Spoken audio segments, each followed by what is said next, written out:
श्री शिव महापुराण चतुर्थ कोटि रुद्र संहिता अथ पंचदशोऽध्यायः मल्लिकार्जुन ज्योतिर्लिंग की उत्पत्ति कथा।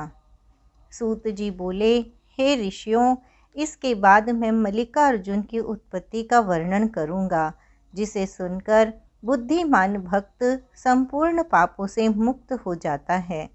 पहले मैंने कार्तिकेय के जिस चरित्र का वर्णन किया था, पापों का नाश करने वाले उस दिव्य चरित्र का पुनः वर्णन करता हूँ। जब तारक का वध करने वाले महाबलवान पार्वती पुत्र कार्तिकेय पृथ्वी की परिक्रमा कर कैलाश पर पुनः आए, उस समय देवर्षि नारद ने वहां आकर अपनी बुद्धि से उन्हें भ्रमित करते हुए गणेश के विवाह आदि का सारा वृतांत कहा।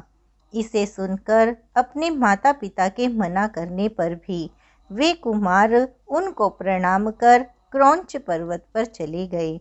जब माता पार्वती कार्तिकेय के वियोग से बहुत दुखी हुई, तब शिवजी ने उन्हें समझाते हुए कहा, हे प्रिय, तुम दुखी क्यों हो रही हो?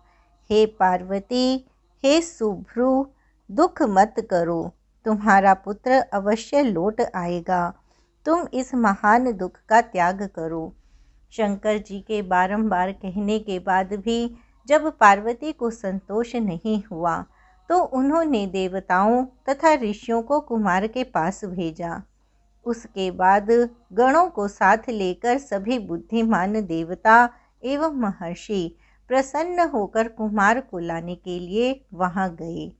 वहां जाकर कुमार को भली भांति प्रणाम करके उन्हें अनेक प्रकार से समझाकर उन सभी ने आदरपूर्वक प्रार्थना की।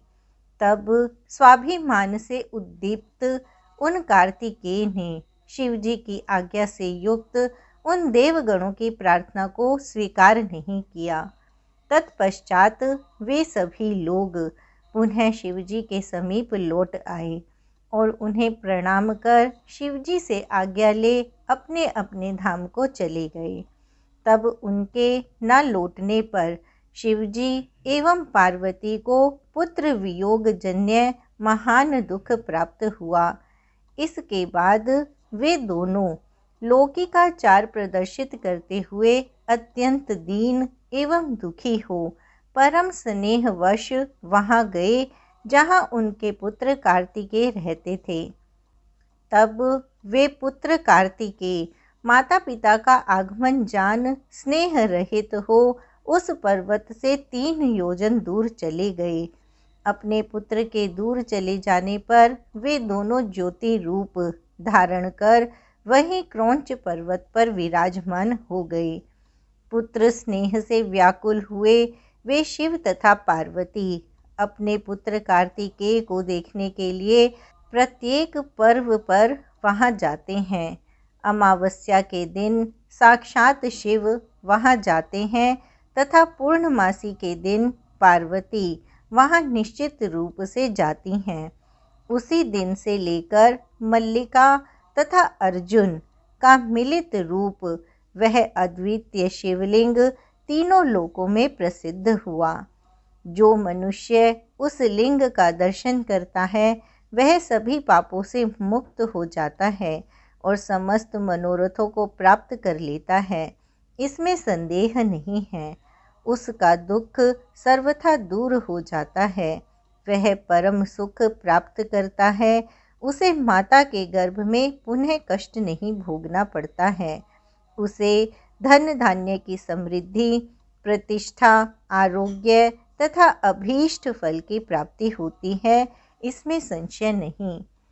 यह मल्लिकार्जुन नाम वाला दूसरा ज्योतिर्लिंग कहा गया है, जो दर्शन मात्र से सभी सुख प्रदान करता है। मैंने लोक कल्याण के लिए इसका वर्णन किया। इति श्री शिव महापुराणे चतुर्थयां कोटिरुद्र संहितायां मल्लिकार्जुन नामक द्वितीय ज्योतिर्लिंग वर्णनम नाम पंचदशोऽध्यायः। इस प्रकार श्री शिव महापुराण के अंतर्गत चतुर्थ कोटि रुद्र संहिता में मल्लिकार्जुन नाम वाले द्वितीय ज्योतिर्लिंग का वर्णन नामक 15वां अध्याय पूर्ण हुआ।